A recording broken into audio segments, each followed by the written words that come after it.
ভিতরে ময়লা ময়লা আছে হ্যাঁ দেখছি একবার কি লইছিলাম, জানি বুঝছো? নাকি এটা ভিতরে এরা দিয়ে যায় একবার ময়লা ভরা ওই যে মোহাম্মদ জানান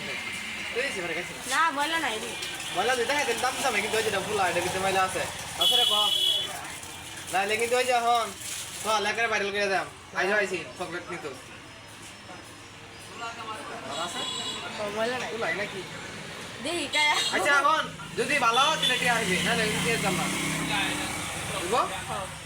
বুঝিস তাহলে আমি কাজ আছি না এটা কাজ না আরে 10 টিয়া দিয়ে টাকা আলে পরে তুই টিয়া জানাইছ আমার বলে টিয়া নাই আচ্ছা দেন দে আমার টিয়া জানা কেউ আমার টিয়া নাই আচ্ছা দেগা ওই নিচে দিলই হ্যাঁ এটা তো মাঙ্গা এটা ভালো আছে মোটামুটি না সেদাম